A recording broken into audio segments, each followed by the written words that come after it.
Well, good afternoon, and thank you for sparing a little bit of time during your lunch hour to join us for a short webinar. My name is Charles Peter. I'm the Managing Director of Datalaw, and for my sins, a senior partner in a Liverpool City solicitors practice. I'm going to talk for a moment or two about the new SRA competency statement. When we canvass solicitors that use us, we came up with some rather frightening statistics. 82% of solicitors whom we spoke with hadn't heard of the new competency statement requirements. 75% of solicitors who had heard of it didn't really know what to do.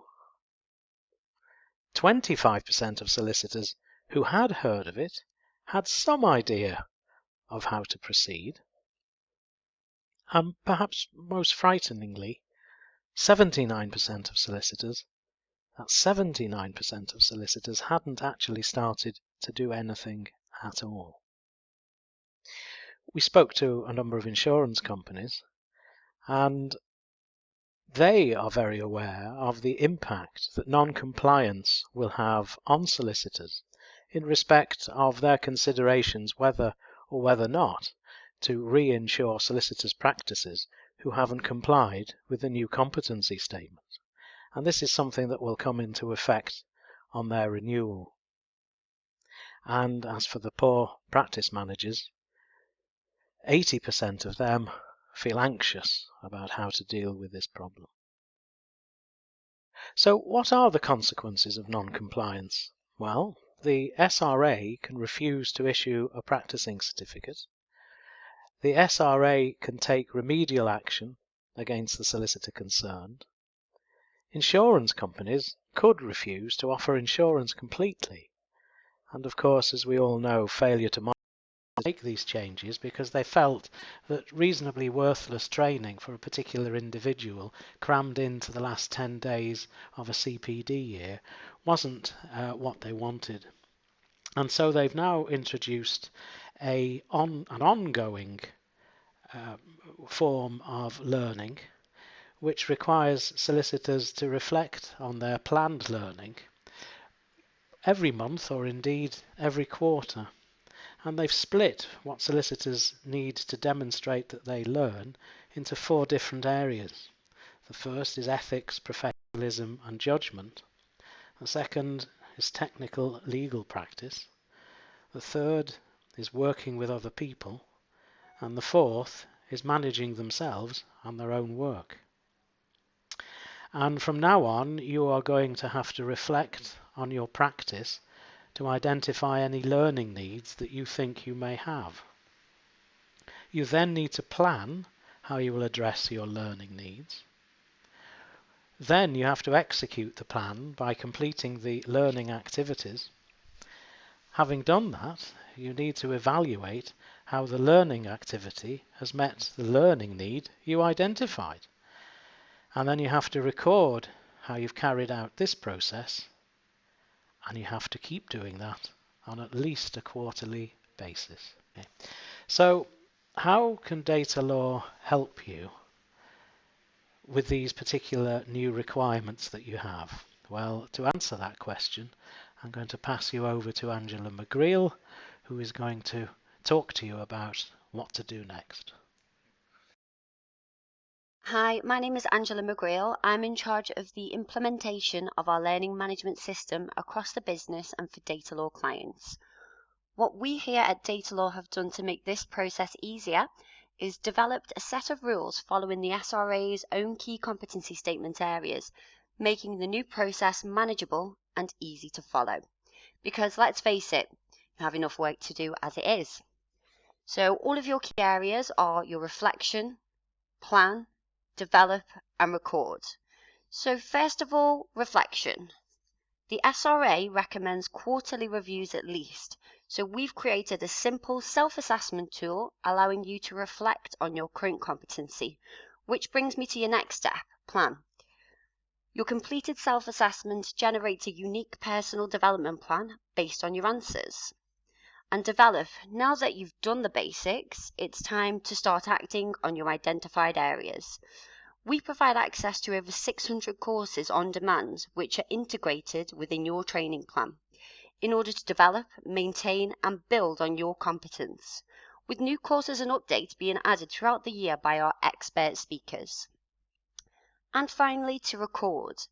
Documentation is a big part of your SRA evidence, so all of your steps are tracked automatically for you. Your training summary and SRA statement of competence allows you to quickly print your progress for any evidence that you might need. At this point, we're going to switch over to a screen share for my colleague Sean to walk us through the self-assessment. Rest assured, these next steps here will be shared with you online later via video and documentation, just in case you'd like to go back over it. Thank you very much for the introduction, Angela. So, before we move on to the screen share, just want to talk about where we are within this webinar and what we've covered so far. The learning objectives covered so far are how the SRA changes affect you, what to know about the SRA changes, and how Datalaw can help you at the SRA changes. Now I'm going to go through a screen share of the system and how you can take your SRA self-assessment. For the purposes of this webinar, we are going to assume that you have already registered with Datalaw. If you haven't already registered with us, you can click on the sign up button on the top right and fill out the details needed.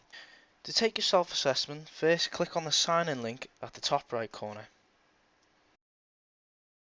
Then enter the email and password you registered with.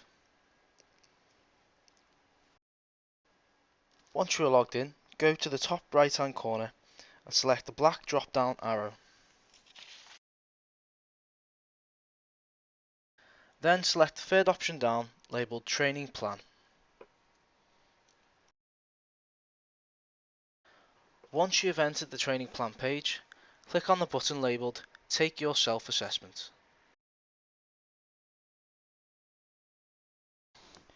Now you will be presented with 23 multiple choice SRA assessment questions. The purpose of these questions is to allow you to effortlessly reflect on your training needs.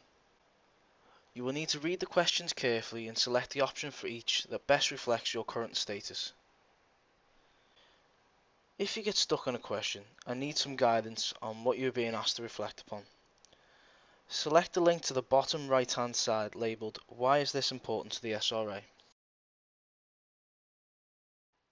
A box will then appear that will give you a brief insight into what the question is asking in regards to the SRA.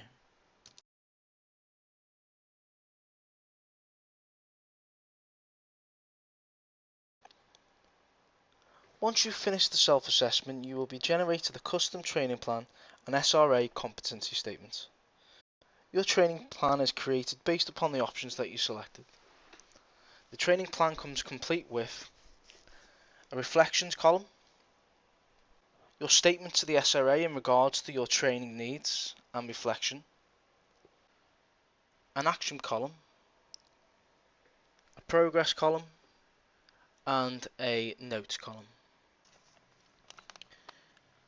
Once you have reviewed your training plan, you can start to make progress on your action items by clicking on the Go to Course button.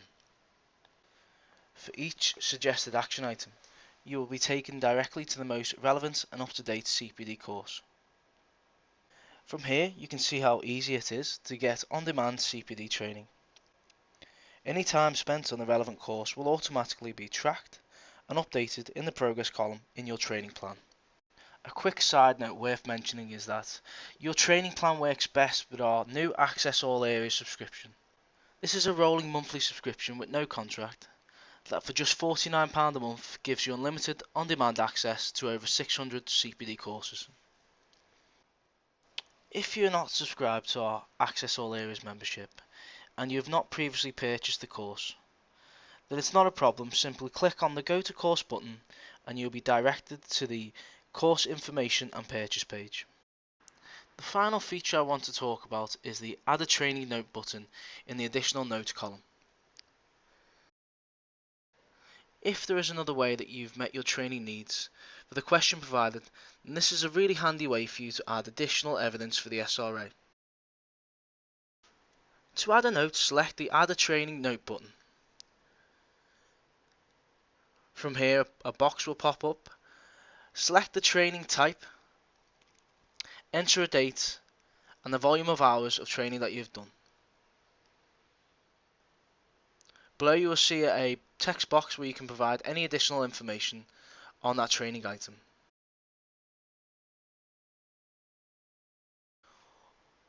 All the notes can be viewed, edited and deleted by selecting the buttons below the note. Once you've completed your training plan and you're ready to use it as evidence for the SRA, it can be easily printed off by selecting the print button at the top of the page. Great, thanks for that, Sean. Now, just before we move on to the Q&A, let's just summarise what we've covered so far. First, Charles covered how the SRA affects you. For example, the impact this will have on insurance renewals. Then, we covered what you need to know about the SRA changes. This involved the 4 key areas and the importance of ongoing quarterly reflection. After this, I talked briefly about how we can help you here at Datalaw. And finally, Sean went through taking the self-assessment and showed you some of the great features our system has, such as the additional notes for SRA evidencing, and just how easy it is to go from your training plan to take on-demand relevant CPD courses. And now moving on to the Q&A.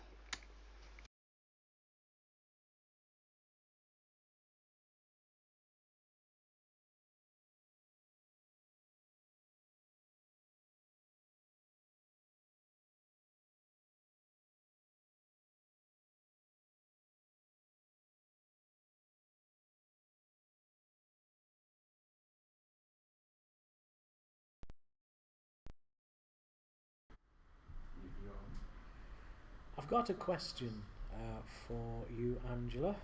Okay. And somebody's asked, I can't read their name, once they've joined the Access All Areas, they get the training plan. Do they have to pay anything extra for any of the courses? Yes, so that's quite a common question, to be honest. So the tool that you actually get, which is the Access All Areas, that provides the system as well as any training materials that you require as part of the SRA's new key competency statement areas. The actual self-assessment tool and the personal development plan is free to get. It's free to register, and you can get that, which will direct you towards the training that you should be undergoing to be compliant in the new regime. And if you choose to subscribe to the Access All Areas thereafter, then you'll have a nice big pot of training of over 600 CPD hours to choose from, so you can start developing and evidencing that to the SRA. Somebody else has asked, can this be used for individuals or is it just for law firms? Yeah, another really good question, thank you. So it can be used for both individuals and law firms. The 2 different levels of account in terms of how that works, starting with an individual. So you'll receive again your personal development plan, so you'll take your self-assessment. You'll also get all of the training materials, all of the webinars to watch off the back of that self-assessment to be continuously developing. The extra level that a firm membership adds to that is your practice manager view, which is particularly good for the COLP, for example, and general practice managers. That gives you a full firm view, so it will start to paint an image in terms of where your saturation of training is across the firm, and it will also show if anybody's behind and potentially causing risk. You can start to manage those people on an individual basis, so you'll be able to send them a notification to say they are running a bit behind, do they need any help, and you'll also be able to praise anybody who's doing particularly well. There's just a few things that you'll be able to do with that. Somebody's asked, how do I know that all of my needs are covered for all the SRA requirements? Okay, yeah, thank you. So you know that you'll need to get it be covered for all the SRA requirements because the self-assessment actually incorporates the SRA's own key competency areas. So it bundles all of that in and takes into account the likes of, your personal skills, your regulatory and perhaps your management level courses, as well as all of your general area of law. So it makes sure that you've ticked the box on all of the areas that they'll be looking for. Here's a funny one. How long does the self-assessment usually take? So years. Yeah, definitely not that long. We've made it as simple as we possibly can do, just to make sure that we know that you have a lot on. So we want to make it as quick as possible and as convenient as possible and as reliable as possible. So there's only 23 questions to go through. They are multiple choice. Maximum you should be looking at is 5-10 minutes if you're really drilling down and re-reviewing all of those details. 10 minutes is a maximum. And I think that brings the questions to an end. I just wanted to touch on a question that I noticed, a comment that I noticed earlier. It was with relation to the effortless reflection. So that was a really interesting and good comment, so thank you a lot for that. In terms of effortless reflection, we've actually incorporated all of your current competency into one area.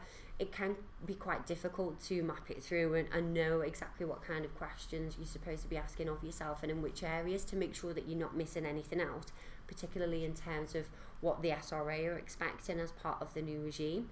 So by pooling all of this into one place, it allows you to review on all of those areas without missing anything. And then you will be able to reflect on that with ease by just general comments and answering of the questions and get your final personal development plan, so that's more evidence for you. You should be reviewing that on at least a quarterly basis, because it is continuing competence. As you know, the law and circumstance changes all the time. So it's about making sure that you are maintaining that continuously. Okay. Right, thank you. So unless there are any other questions, I think we can bring it to an end. Yeah. Brilliant. So thanks everybody for joining. It's been a pleasure. And goodbye.